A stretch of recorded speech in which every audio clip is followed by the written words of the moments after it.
Bapak Ibu yang diberkati, kami pun bersyukur bersama kepada Tuhan karena penyertaan Tuhan. Kami semua boleh ada di bulan yang ke-11 di minggu yang pertama. Penyertaan Tuhan sungguh nyata dalam kehidupan kita orang percaya ketika di saat ini kami semua boleh berkumpul. Itu berarti bahwa gerakan hati kita untuk bersatu dan memuliakan Tuhan. Dan disinilah wujud dari iman kita yang hidup karena kita membangun kerukunan dengan Tuhan. Bapak Ibu yang diberkati Tuhan, kerukunan dalam zaman sekarang ini sepertinya sudah sangat sulit untuk ditemukan. Namun sudah jelas bahwa berkat itu akan mengalir dalam kehidupan apabila kita selalu hidup rukun. Kerukunan yang kita miliki sejak dulu mulai mengalami kemunduran nilainya. Mengapa demikian? Semua ini berawal dari sikap egois yang telah mencuri pola pikir masing-masing individu. Berkat kehidupan atas kerukunan akan terjalin saat kita selalu ingat akan janji Tuhan yang selalu nyata dalam kehidupan orang percaya. Sesuai dengan tema mingguan kita di saat ini, berkat kehidupan atas kerukunan.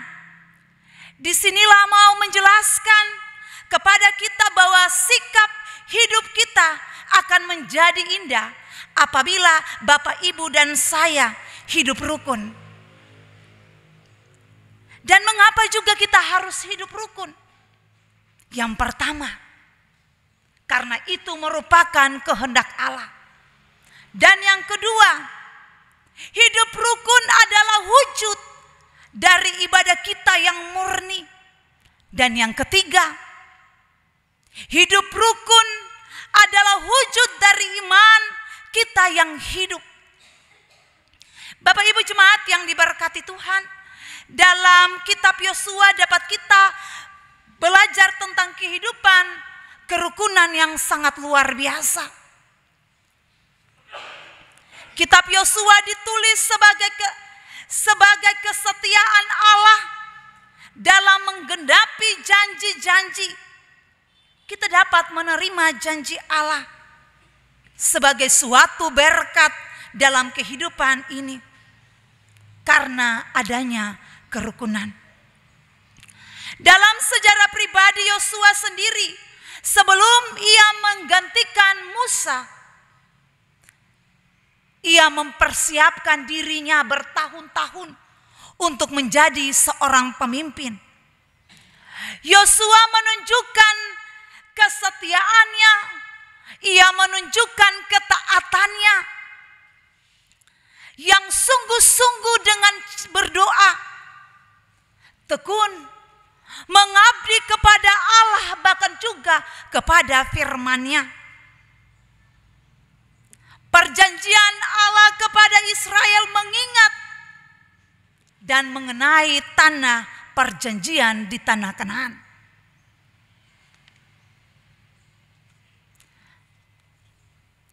Akan terlihat ketika bangsa Israel melibatkan Tuhan dalam hidupnya. Kitab Yosua juga menekankan 3 hal kebenaran Alkitab mengenai hubungan Allah dengan umat yang dijanjikannya. Yang pertama, kesetiaan. Yang kedua, kekudusan. Dan yang ketiga, keselamatan. Bapak Ibu jemaat yang diberkati Tuhan, ketika Musa meninggal, Yosua pun menjadi pemimpin bagi bangsa Israel. Dan ia memimpin bangsa Israel masuk ke tanah Kanaan, tanah perjanjian, karena ia berkenan kepada Tuhan. Yosua tidak melakukan segala sesuatu yang menjadi murka kepada Allah, sehingga dia adalah salah satu yang menikmati akan tanah perjanjian itu. Dan disitulah orang-orang Lewi menagih janji Tuhan kepada Yosua agar diberikan tempat tinggal bagi mereka. Dulu janji itu diberikan lewat perantara Musa. Namun mereka selalu mengingat apa yang pernah Tuhan janji kepada mereka melalui nenek moyang mereka, Abraham, Ishak, dan Yakub. Bapak Ibu jemaat yang diberkati Tuhan, lewat firman Tuhan dengan judul tentang kota-kota orang Lewi. Sesungguhnya orang Lewi tidak memiliki milik pusaka bagi sukunya. Sebab Allah sendirilah yang merupakan milik pusaka mereka. Mereka tidak menerima warisan tanah, sehingga mereka diberikan 48 kota di seluruh wilayah suku-suku dengan pengembalannya. Kota-kota ini diberikan kepada 3 keturunan Lewi, Karo, Gerson, dan Merari. Kehadiran orang Lewi di setiap 48 kota di seluruh wilayah suku-suku tanah di Israel disimbolkan bahwa dimanapun orang Lewi berada, Tuhan selalu menyertai bangsanya. Dengan tanda kehadiran orang Lewi, maka bangsa Israel selalu mengingat dan mencari Tuhan. Pembagian tanah terjadi tidak mengandung konflik. Padahal biasa juga hal ini bisa saja terjadi sengketa di antara berbagai pihak. Kita lihat dalam firman Tuhan di hari ini, tidak terlihat ada kecemburuan sosial dari suku yang lain kepada orang Lewi ketika pembagiannya. Mengapa hal ini berlangsung secara aman, tentram, damai, dan rukun? Karena Yosua yang adalah pemimpin mereka, ia tahu bahwa pembagian tanah ini tidaklah mudah, tidaklah gampang. Yosua melakukan dengan selalu mengandalkan Tuhan, dan semua umat melakukan pembagian itu atas perintah Tuhan. Jadi mereka pahami sungguh bahwa ketika sudah dibagi, mereka tidak cemburu, mereka juga tidak mengambil kecurangan dari setiap pembagian. Karena jelas dalam kitab Ulangan 19 ayat 14 menyatakan bahwa jika seorang ketahuan memindahkan batas tanah sesamanya, dikatakan adalah seseorang yang terkutuk. Artinya, agar supaya masing-masing kita menghargai hak kepemilikan yang sudah dibagi, tanpa mengingini bahkan merampas hak milik orang lain. Dengan demikian, kita terhindar dari malapetaka dan kutukan Allah. Tidak jarang orang percaya melakukan hal-hal yang tidak sesuai dengan keinginan Tuhan. Ada orang-orang Kristen yang sudah mendapat bagiannya, tapi ingin juga memiliki milik orang lain. Padahal jelas dalam firman Tuhan, dalam hukum Allah, bahwa keinginan, jangan mengingini barang orang lain. Sebab tindakan demikian adalah dosa dan pelanggaran. Bapak Ibu jemaat yang diberkati Tuhan, pada ayatnya yang ke-43 sampai ayatnya yang ke-45, bacaan ini menjelaskan tentang Tuhan tidak pernah ingkar janji. Kalau kita mendengar syair lagu dari tahun 70-an, ada kata yang katakan, memang lidah tak bertulang. Ada syair lagu juga katakan bahwa janji tinggal janji, bulan madu hanya mimpi. Bahkan ada istilah orang Ambon katakan, janji tinggal janji, parlente jalan terus. Lewat syair lagu ini menggambarkan bahwa sesungguhnya manusia belum sepenuhnya mampu untuk menggenapi janji-janji mereka. Manusia sulit sekali untuk menepati janji karena manusia gampang lupa dan sangat egois jika sudah dapat apa yang diinginkannya, lalu lupa dengan janjinya. Itu realita. Mungkin Bapak Ibu dan saya juga rasakan. Namun berbeda dengan Tuhan. Apa yang Tuhan janjikan pada umatnya, cepat atau lambat, pasti akan ditepati. Tuhan berpegang pada janjinya, Ia tidak ingkar janji.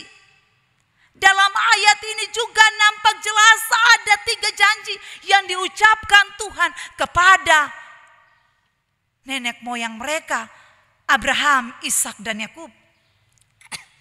Yang pertama, Tuhan berjanji memberikan tanah. Ia pun menepati janjinya. Di bawah pemimpin Yosua, bangsa Israel masuk di tanah Kanaan dan menikmati tanah perjanjian itu.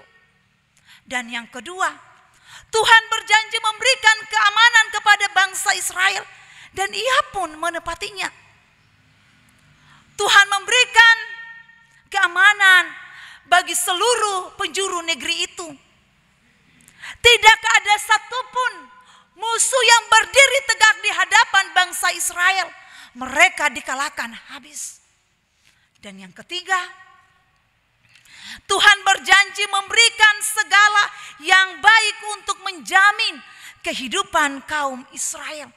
Dan Ia pun menempatinya. Mereka tidak merasakan kekurangan ketika kita melihat kembali perjalanan hidup bangsa Israel. Selama 40 tahun ada dalam perjalanan dari Mesir menuju ke tempat perjanjian. Bangsa Israel pun tidak pernah lapar. Walaupun mereka lalai, mereka tidak setia, namun Tuhan tetap setia dan menggenapi janjinya.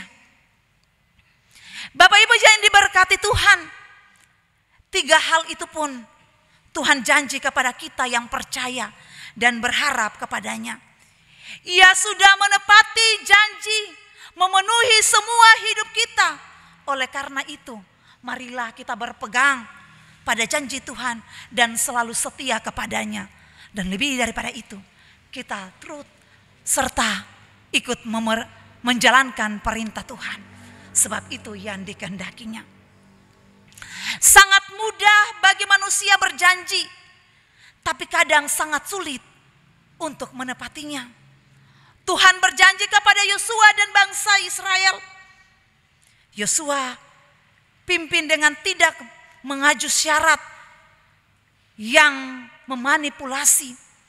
Namun sebaliknya, syarat pemenuhan janji Tuhan sangat sederhana, yaitu melakukan perintahnya. Bila mereka tidak setia dan tidak taat kepada Tuhan, maka kepemilikan penuh atas tanah itu tidak akan terwujud. Oleh karena itu diperlukan kesetiaan untuk menantikan janji Tuhan. Disinilah Yosua mengajarkan kepada umat untuk percaya kepada Sang Pemberi janji. Yosua mengerjakan juga kepada umat agar belajarlah untuk melihat dan berpegang pada janji Tuhan lewat cara dan waktunya. Namun seluruh tanggung jawab yang Yosua lakukan, Yosua selalu mengandalkan Tuhan atas setiap keputusan yang dia ambil.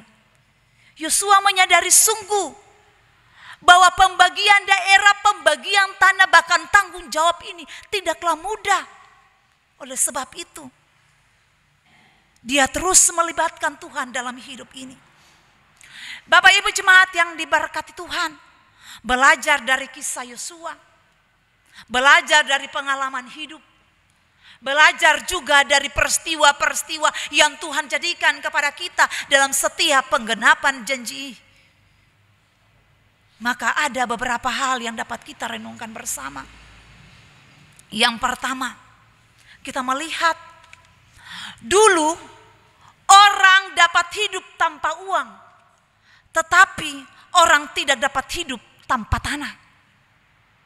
Dalam pandangan filosofi masyarakat Papua, tanah dianggap sebagai ibu, sedangkan laut, sungai dan air adalah air susu.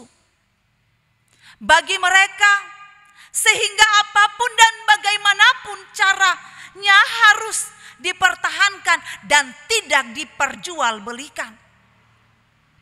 Tanah merupakan pusaka atau warisan leluhur yang harus dijaga, dirawat oleh keluarga secara turun-temurun. Namun sayangnya, pada saat ini nilai tanah pemberian para leluhur sudah dianggap tidak penting dalam tatanan kehidupan masyarakat.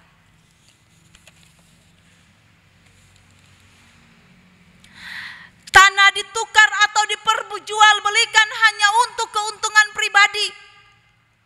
Akibatnya terjadi konflik antara keluarga hanya karena perebutan tanah. Kerukunan pun runtuh akibat perebutan tanah.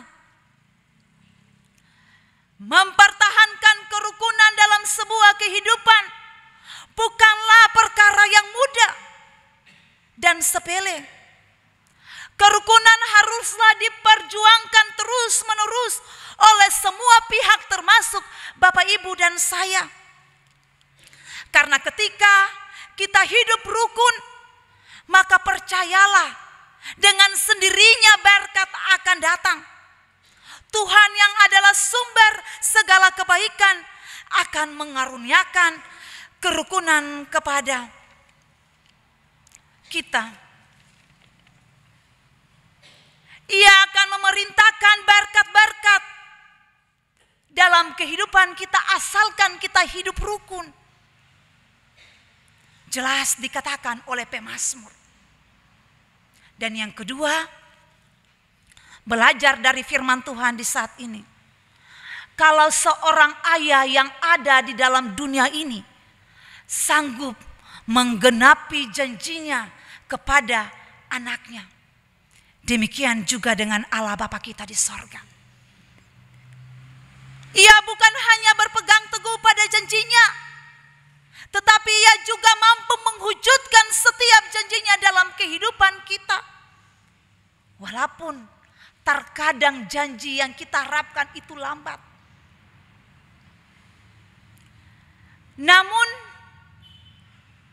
percayalah ketika janjinya ditepati, waktu yang ditentukan adalah waktu yang penuh dengan berkat. Bukankah terbukti sudah dirasakan oleh bangsa Israel? Asalkan Bapak, Ibu dan saya hidup dalam mengikuti perintah Tuhan, mengandalkan Tuhan, dan terus hidup rukun bersama dengan Tuhan. Walaupun dalam keadaan sulit apapun, kehidupan sulit yang kita rasakan seakan-akan tidak ada jalan keluar, Ia sanggup untuk memberikan berkat bahkan menyelamatkan kita.